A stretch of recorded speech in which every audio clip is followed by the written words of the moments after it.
My name is John. I'm the head of data science at Pivigo, and I'm here with Anna from Made.com. We're going to tell you about a project we did last summer, a partnership between Pivigo and Made. Before we get into the project, I want to tell you a little bit of background about Pivigo, what we do. We do two main things. We're a data science marketplace, and we're a training provider. The first one, what does that mean exactly, a data science marketplace? Well, we work with companies and businesses to design data science projects, and then we match them up with data science freelancers and contractors and consultants, people who are looking for data science work. These are usually contracts, these aren't permanent positions, and our involvement is to design the projects and to help sort of shepherd the projects through execution. We have offices in London and Berlin, and to date we've finished about 220 projects. We have over 120 clients that we've worked with. Some of these are huge multinational companies, as you can see here in this list. Others are smaller or even very small startups or not-for-profit organizations. We've also worked with government agencies. So many different companies across many different sectors. And the types of projects we do vary just as much. We've worked on all different sorts of data science projects, things like natural language processing that you'll hear about today, image analysis, AI, things that are more conventional, things like segmentation analysis or churn models. And as Kim mentioned, we have some case studies that will be attached to the materials for the talk. I also mentioned that in addition to the marketplace, we are a training provider. Well, what that means is we have a training program called Science to Data Science, or STDS as we like to call it. This is a bit unique in the field of data science boot camps in that it's really geared towards academics, people who are researchers generally in the natural sciences. Usually they have master's or PhD level backgrounds. And it's a 5-week program. We put them together in teams of 3 or 4, and for those 5 weeks, they work together on a single project. And I should mention that these are real projects that are brought to the program by real businesses, and often the outcomes are really amazing. We're always kind of blown away by what these teams can do in 5 short weeks, and the project we're going to talk about today is, I think, a very good example of that. Before we go on, I should mention that I personally had almost no involvement with this project. Anna did. She was the mentor for the project, but the real superheroes for this project were these 4 folks here: Guru, Elena, Leah, and Sam. These were the fellows who did the work. All of the scientific creativity and their hard work to deliver what we think was a great outcome was from them. It came from them, and it's really a testament to how hard they worked and what they brought to the program. So with that, I'm going to hand off to Anna, and she's going to tell you a bit about Made.com. Thank you, John, and thank you, Kim. Hello, everyone. I'd like to start by telling you a little bit about Made.com in case you have never heard of us. That probably means you don't take public transportation in London very often and you haven't seen our campaigns. Made.com is an e-commerce brand selling furniture and lifestyle accessories. And the company was set up in 2010 with this beautiful goal of bringing high-end lifestyle design to everyone, everywhere at a fair price.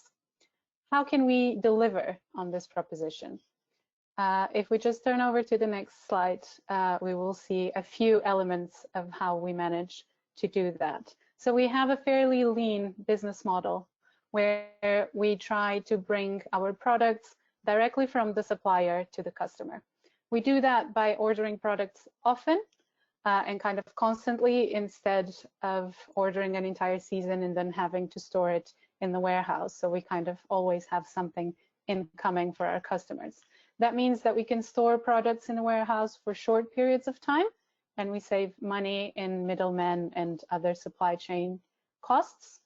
And we also have an online shop only. So that gets us rid of some of those retail problems that we're starting to know these days. So customers can only buy online. This has been working so far, both in 2017 and 2018, made us seen a growth of 40% in sales. As you can imagine, that is somehow slowed a little bit this year but is still trending quite above the traditional retail competition and very much in line with the online indicators. And we have also expanded into a lot of new countries. So we started in the UK, but we are now present in all the main markets in mainland Europe. As you can imagine, with a completely online shop, we end up having customer service being the main or even the only channel through which we can speak directly to our customers. And that obviously puts some strains on our customer service. So we have a lot of demand. This goes up more or less linearly with our sales, which is a good thing. And it's also quite a volatile demand. So if we are going through a promotional period, let's say Black Friday, spring sale as we are doing now, then customers will be engaging more and they will be getting in touch with customer service a lot more. Regardless of that, we would like to deliver always a quick and good quality service. So that's how we got to this idea that maybe we could use data science to try and solve this problem and probably automate some of the tasks that are required of our customer service. If we could just move forward a little bit, John. Thank you very much. So this was exactly the problem that we presented the S2DS team with. We decided to focus on the UK customer service, and we also decided to focus on emails as the main channel. This is because they are easier to isolate and analyze. So we really have the two questions that I'm going to show you in the next slide. We've divided this problem in these two questions. We wanted to know what percentage of emails we would be able to automate. And in particular, we would like to reach 50% of emails. And in doing so, we also wanted to know how many templates would we need, meaning how many different types of queries would we be addressing with this automated service. So one of the first things that we did was get a train, take ourselves up to Ipswich, where our customer service is based in the UK, and take a look at how things were working. We talked to the agents, we sat on a few calls, we watched them reply to emails, and kind of got a feel for the process. So I have a few numbers to just give you an idea of what the customer service was looking like, a snapshot of summer 2019. We had 2,300 queries coming up on average per day. Of those, 800 were coming via email, so around a third. And we were in a situation of a little bit of a backlog. So the average time for the first reply to those emails was at 2 days, which is a little bit more than most of us would like to wait for an email. However, if we take a better look at these emails, we realize that 41% of them were solved with only one reply. So what this means is the customer asks us a question, and as soon as the customer service agent can get to it and draft a reply, the customer is satisfied and the problem is solved. So these seem like the good ones that we should target, and this gives us some hope that automation would be a very good solution here. So for a little bit more of context, for us to get a feel of what we're dealing with, let's look at some of these queries. Here's a very typical "where's my order?" As a result of our business model, we sometimes have very long lead times in some of the products. And while the customer is waiting, they often like to get an update. All the customer service agent needs to do in this case is look up the order, check what the status is and what is the estimated delivery date, and then draft an email with those results and update the customer. And that is often the solution that the customer is looking for, and they're satisfied by this. Only one replied, very simple. We have a slightly more difficult situation here. Unfortunately, this customer is not very happy. Several things have gone wrong with their order. There have been delays and damages. So in this case, it's a little bit more involved. customer service agent is going to have to still look up order information. They need to look up the delivery information, possibly get in touch with the carrier directly. And also, because we can see that this customer is clearly distressed, possibly think of an appropriate compensation for this case. And then they should write all of this in an email, reply to the customer. Some back and forth could be involved.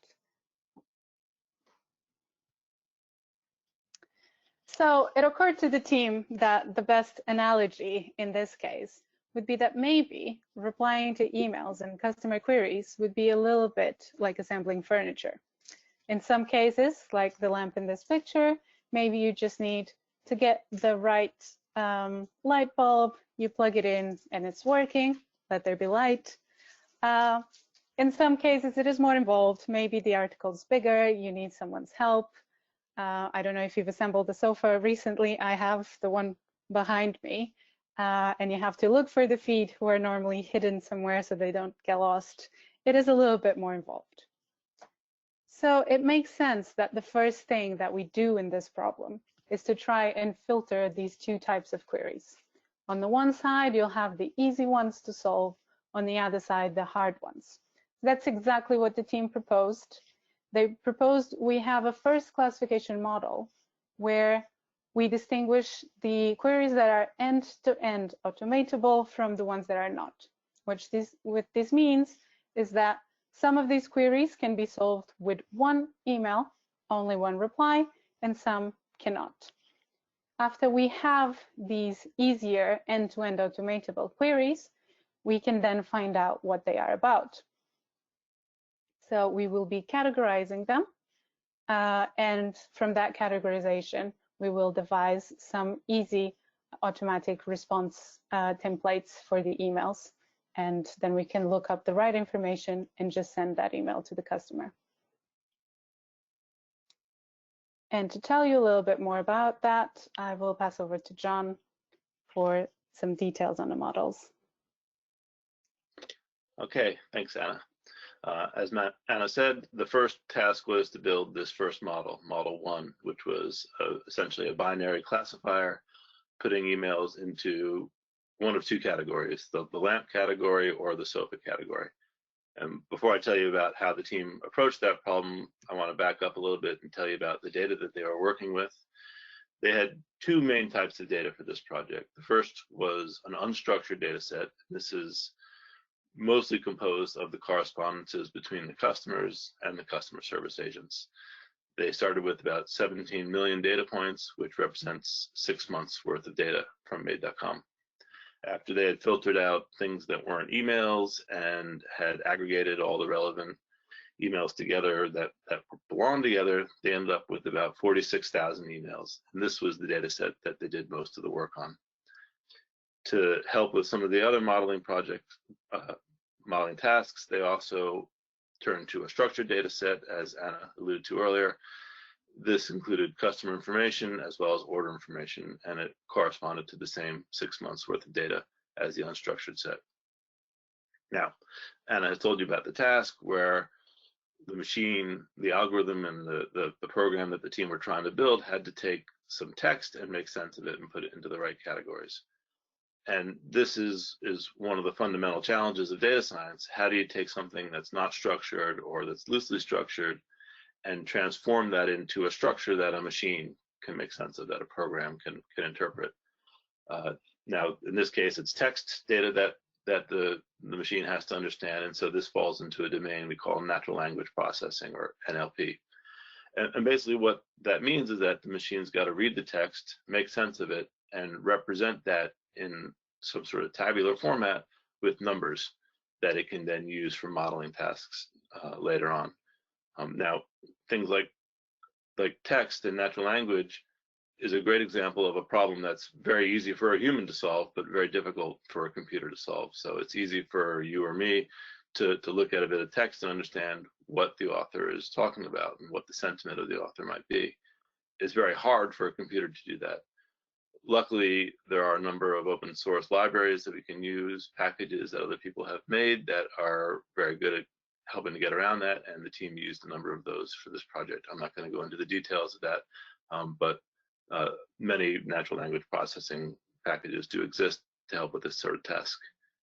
Now, these were emails from the past, and so these had already been dealt with by customer service agents in reality, and so those agents had attached categories to each of these emails, which you can think of as sort of the quote-unquote truth. So a given email might be about a given topic, and that allows the team to use what we call supervised learning to try to understand and try to predict what categories emails might belong to. And there's an important point that I want to mention here that the team highlighted, which was just because you can classify an email doesn't mean that you can easily automate the response. And that's really part of the main challenge for this project is how to get to that automated response piece at the end. As Anna mentioned, the first modeling task was this binary classifier, putting emails into the easy to automate LAMP pathway or the difficult to automate SOFA pathway.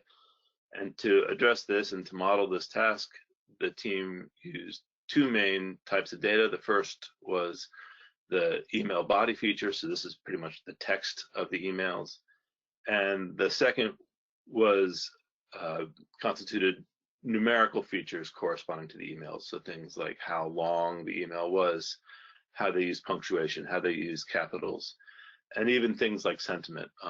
Sentiment basically means how happy or how unhappy the tone of the message is. And again, that's easy for a person to understand. That's very difficult for a computer to understand. Now, to do this, they needed some sort of classification algorithm, and they tested 4 of them. They've listed them here at the top of the slide. So logistic regression, naive Bayes, random forest, and support vector machines. And as you can see here, each of these had comparable recall scores up in the mid 60s to the upper 60s. Now, what does that mean, recall? Well, for data scientists, that means something very precise. And what that means is think of it as all of the instances in the entire group that the algorithm was able to classify or to pull out correctly. So of all the positives that existed, how many did the algorithm find? Now, the reason why recall was the choice here was because they wanted to get as many relevant, easy to automate emails into the LAMP pathway that they could. They weren't concerned that they had ones that slipped through that weren't so easy to automate, but they wanted to get all the easily automatable ones into that pathway. And with that in mind, we need to think that what they really cared about is how good the recall was for the easy to automate pathway, the end-to-end automatable, as opposed to the other pathway, the SOFA pathway, which is the not automatable branch of this network.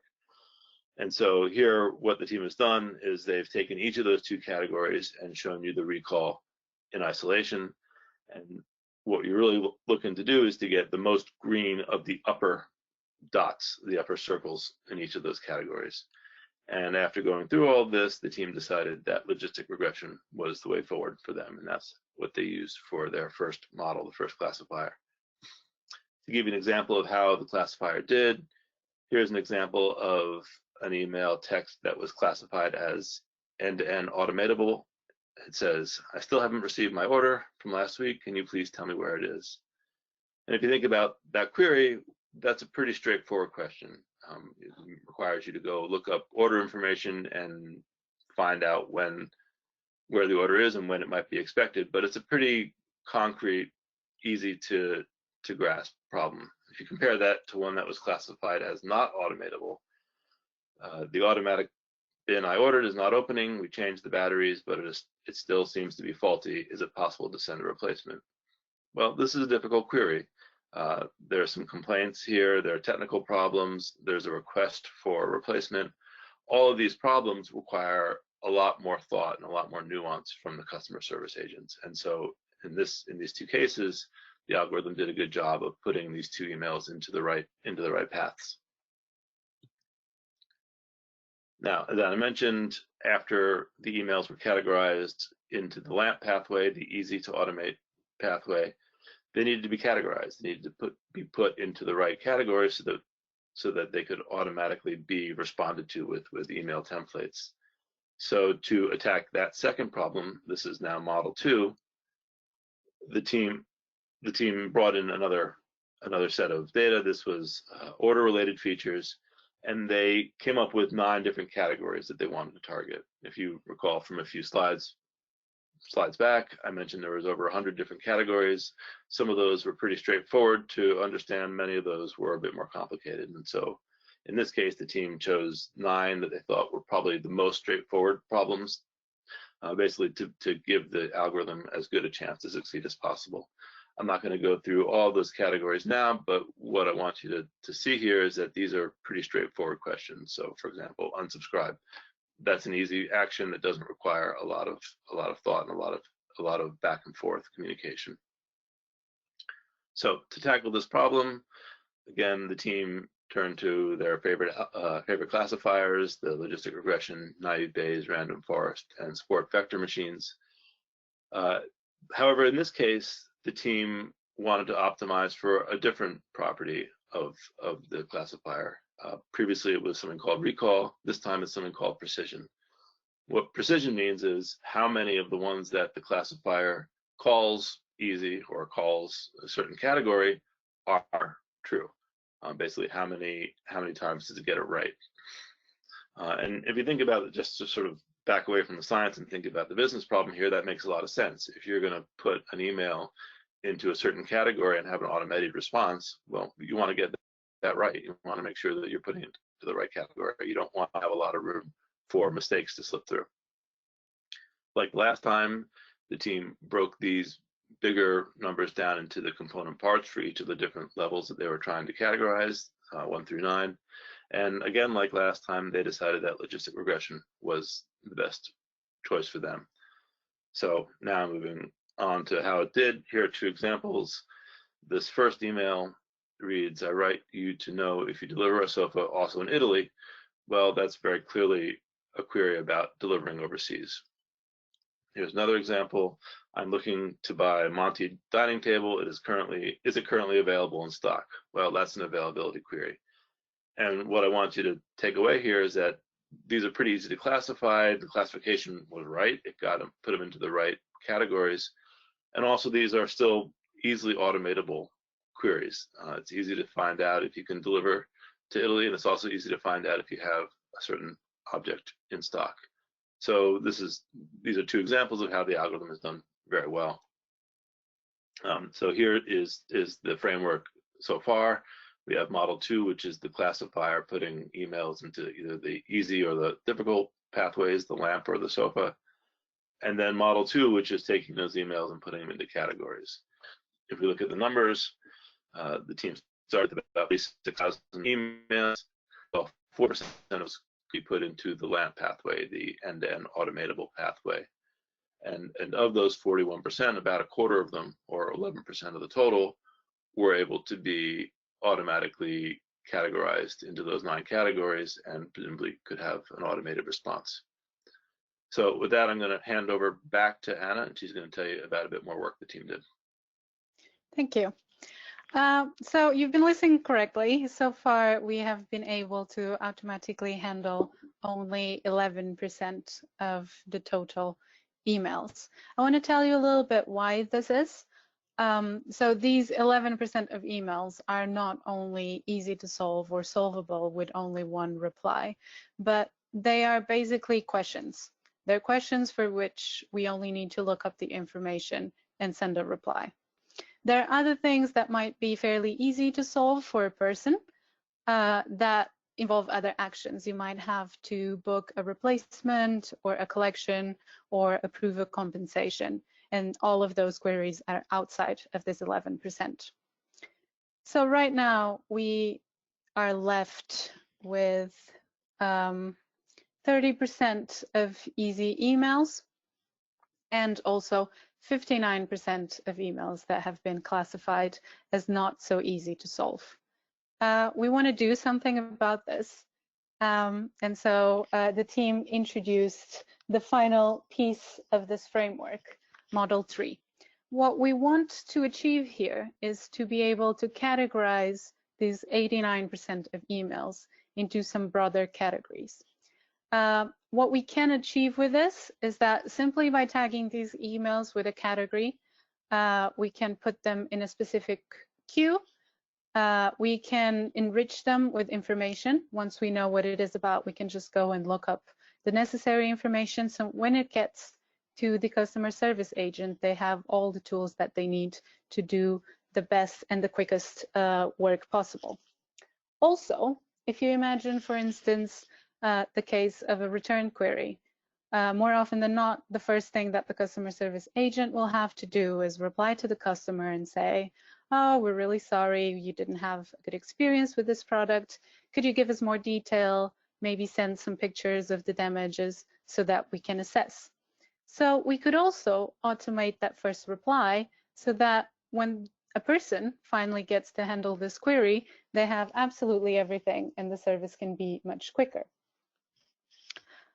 So this is the goal of Model 3 that we'll go into a little bit more detail. So again, this is a classifier. The team has used the same features as for the previous model. So features from the text in the email, also some numeric features from the email and information about the order and the customer. And they've decided on 6 broad topics that we could focus on and act upon.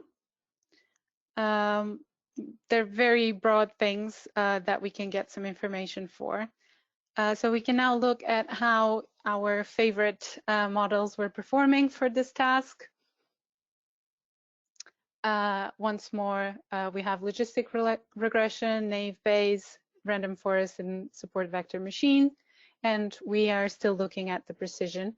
We want to be able to correctly categorize these emails, and it's also important to make sure that the precision is as good as possible across all the categories.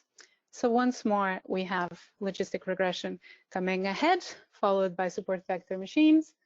So logistic regression is the one chosen for the numbers that we'll see ahead. So let's take a look at the framework now all together. So we start with 46,000 emails. They're put through a first model, which is basically a filter telling us how easy to handle this email would be. 41% are estimated to be very easy, just one reply. Those 4% are put through a second email that tells us whether we can just look up some information and reply to the customer immediately. That's true for 11% of them.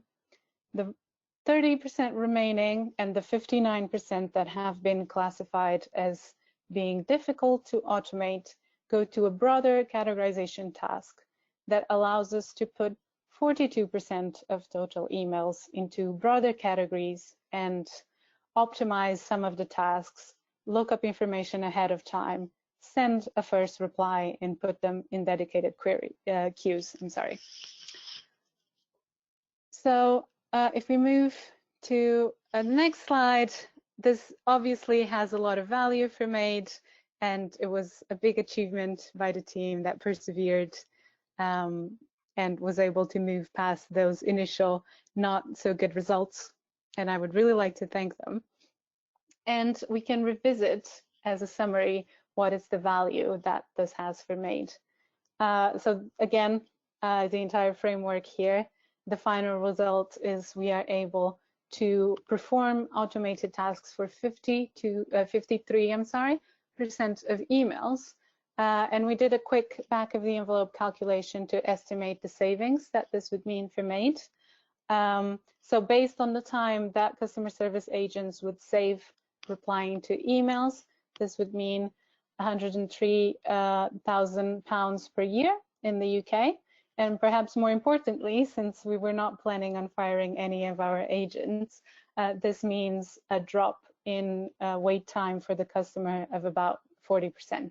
So those 2 days that you saw in the beginning are reduced to almost half, which means a much better quality of service. So I would like to finish by thanking you for your attention, and especially thanking the team. It wasn't always as fun as it looks in that video, but they really did an amazing job. amazing job. Not only doing all the work, but also they put together this presentation, which we basically just rebranded. And I will leave you with our contacts in theirs as well.